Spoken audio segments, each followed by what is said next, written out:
Conservation laws for elementary particles. इस video में हम एलिमेंट्री पार्टिकल्स के कंजर्वेशन लॉस को समझेंगे।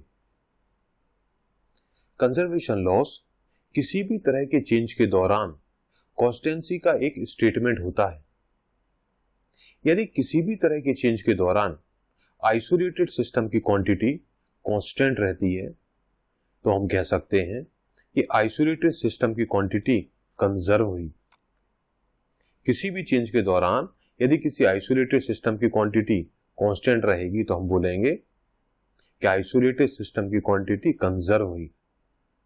हमारी दुनिया में कंजर्वेशन लॉस के कारण ही एग्जिस्टेंस है और यही कंजर्वेशन लॉस स्टेबिलिटी प्रोवाइड कराते हैं। विभिन्न पार्टिकल्स द्वारा फॉलो होने वाले कंजर्वेशन लॉस की टेबल आप स्क्रीन पर देख रहे हैं। फर्स्ट 4 कंजर्वेशन लॉस को क्लासिकल कंजर्वेशन लॉ कहा जाता है, जैसे कि conservation of energy, conservation of momentum, conservation of angular momentum, conservation of charge. Last 8 conservation loss recent decade में पोस्टुलेट किए गए, इस कारण से इन्हें मॉडर्न कंजर्वेशन लॉ कहा जाता है।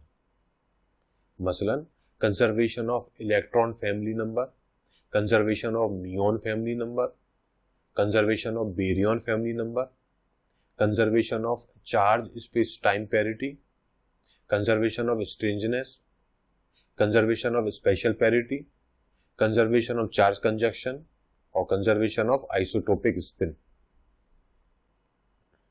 फर्स्ट 8 कंजर्वेशन लॉस एब्सोल्यूट है, अर्थात वे प्रत्येक पार्टिकल द्वारा फॉलो किए जाएंगे, जैसे conservation of energy, conservation of momentum, conservation of angular momentum, conservation of charge, conservation of electron family number, conservation of muon family number, conservation of baryon family number, conservation of charge space time parity.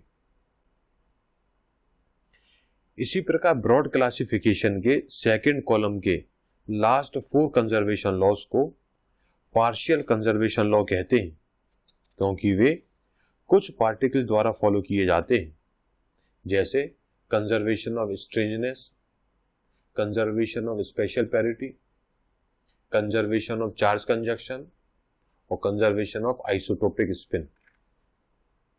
Strong interaction में सभी conservation law follow होते हैं। Electromagnetic interaction के दौरान law of isotopic spin conservation का violation होता है। Weak interaction में लास्ट 4 कंजर्वेशन लॉ वायलेट होते हैं। ग्रेविटेशनल इंटरेक्शन के बारे में कुछ भी क्लियरली कहना संभव नहीं है। यह कहना संभव नहीं है कि ग्रेविटेशनल इंटरेक्शन किसी कंजर्वेशन लॉ का वायलेशन करता है या नहीं करता।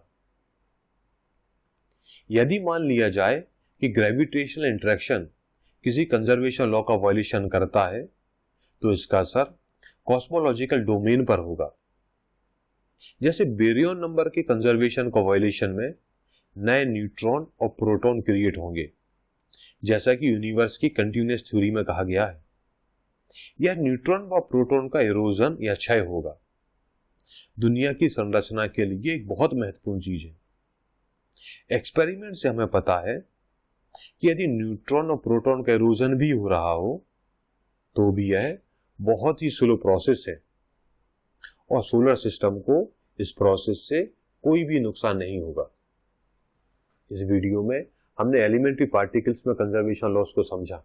यदि आपको कोई डाउट है या क्लैरिफिकेशन है तो आप स्क्रीन पर दिख रहे मेल के थ्रू कांटेक्ट कर सकते हैं। फिजिक्स के दूसरे वीडियो देखने के लिए स्क्रीन पर दिख रही वेबसाइट पर विजिट करें। थैंक यू, धन्यवाद।